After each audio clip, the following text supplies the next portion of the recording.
America ने भारत पर जब से 50% का टैरिफ लगाया है, तब से ही बयानबाजियों का दौर शुरू हो गया है। इस फैसले पर अयोध्या से सपा सांसद अवधेश प्रसाद ने भी अपना रिएक्शन दिया है।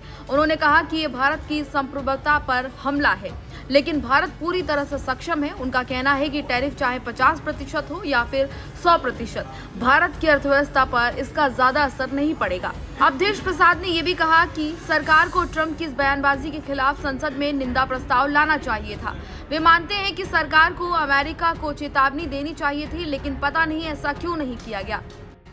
इसका एक ही तरीका है, अमेरिका को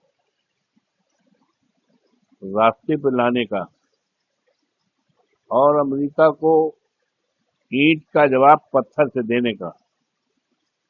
कि हमारे देश में अमेरिकी जो प्रोडक्ट हैं हमारे देश में आते हैं, हम उसका पूरी तरह से बहिष्कार कर दें।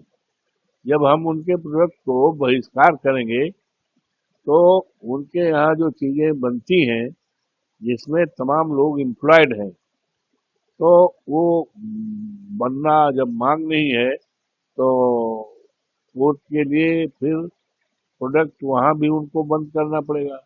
और जिसमें लगे हुए कर्मचारी हैं, बेरोजगारी उनके यहाँ बढ़ना शुरू हो जाएगी। क्योंकि बेरोजगारी को दूर करने का एक तरीका है कि देश में उद्योग धंधे लगें, चीजें पैदा की जाएं, और पैदा जब की जाएंगी तो उसकी मांग बढ़ेगी।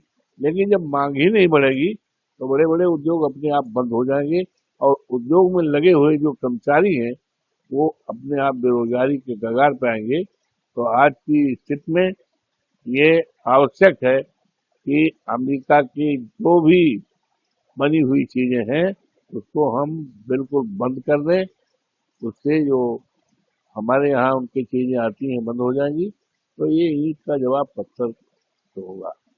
ये इसको बड़ी जल्दी शीघ्र दर शीघ्र इस पर करना पड़ेगा, तभी इनको बात समझ में आएगी कि हिंदुस्तान क्या है। विशेषज्ञों का इस पर कहना है कि इस फैसले से भारत के मुकाबले के देश अमेरिकी बाजार में ज्यादा फायदा उठा पाएंगे, क्योंकि उन्हें कम टैरिफ देना होगा और उसके मुकाबले भारत को ज्यादा टैरिफ देना होगा। इस चुनौती से निपटने के लिए मोदी सरकार को बड़े स्तर पर कदम उठाने होंगे। अगर ऐसा नहीं हुआ तो न सिर्फ देश की जीडीपी प्रभावित होगी, बल्कि भारत को वैश्विक मैन्युफैक्चरिंग हब बनने के लक्ष्य पर असर कहीं न कहीं पड़ेगा और इससे भारत को बड़ा नुकसान भी हो सकता है। तो फिलहाल इस जानकारी में इतना ही। इसी तरह की तमाम और जानकारियों के लिए देखते रहिए भारत एक्सप्रेस यूपी।